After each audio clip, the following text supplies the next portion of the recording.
There's a parent sitting in a quiet room, staring at the clock on the wall, wondering how time kept moving when their whole world stopped.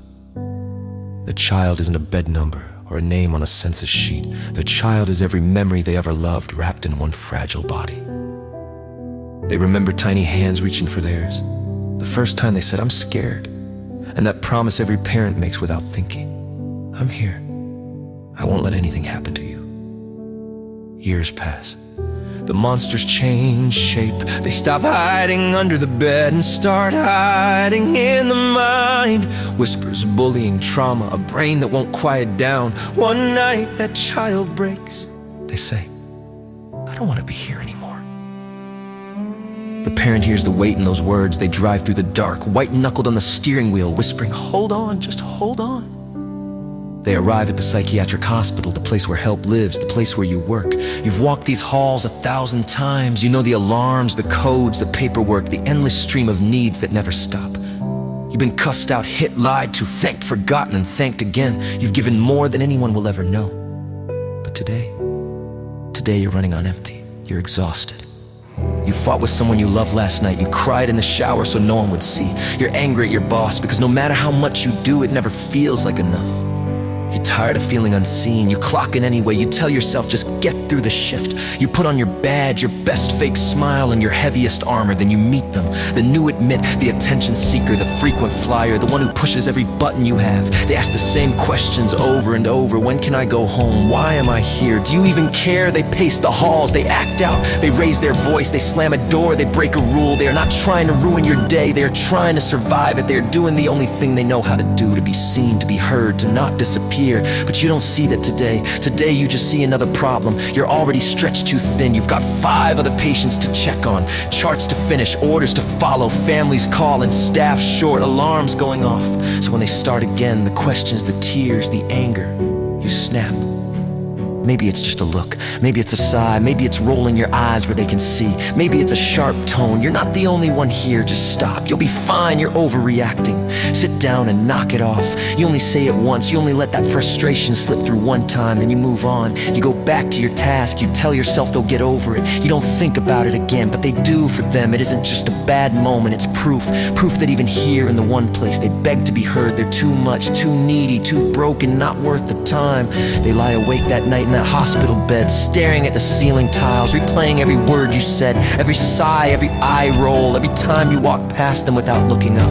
They think about home, about how guilty they feel for putting their parent through all of this. They think, if even the people whose job is to help me act like I'm a burden, what chance do I have out there? A few days later, their discharge comes through stabilized, improved, safe to go home. You hand them their belongings, you give the standard speech, follow up with your appointments, take your meds, reach out if you need help. You wish them well and you move on to the next admit. They walk out the door, you never think about them again. But they think about you. They go home to their bedroom, their posters still on the wall, their clothes still on the floor, the same 4 walls that watched them break the first time. Except now, something is different now in their mind. Even the place that was supposed to save them proved what they already believed. I am too much. I am not worth the effort. I am not worth kindness. Your words echo loud in any therapy session. Your tone cuts deeper than any diagnosis. They replay that one moment over and over and over until it drowns out every other thing anyone ever tried to tell them. One afternoon, when the house is quiet, they walk into their room, close the door, and decide they can't carry it anymore. They choose the one way out they think is left. By the time anyone realizes how quiet it is, it's already too late. Mom or dad walks down the hallway, maybe calling their name, maybe just checking in like any other day.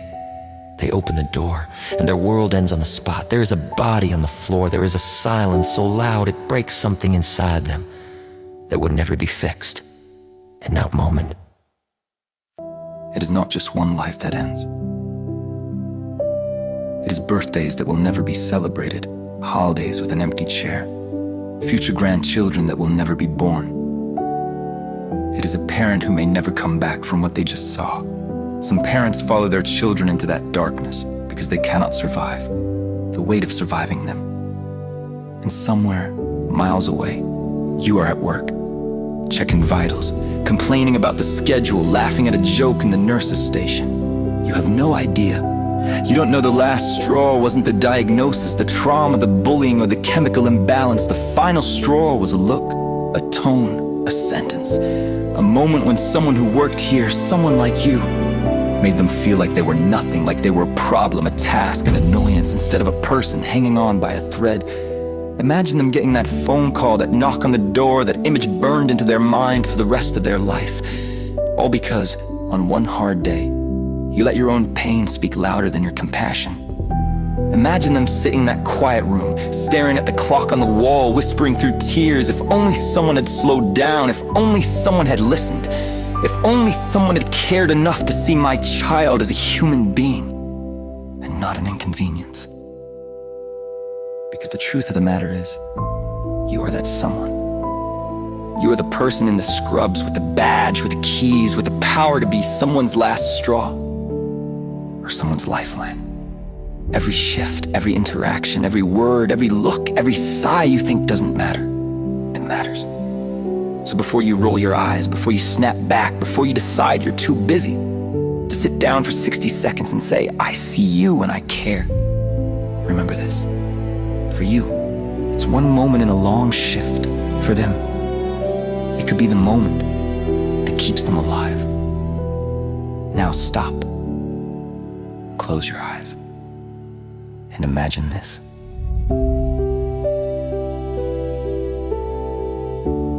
The parent of that patient was you.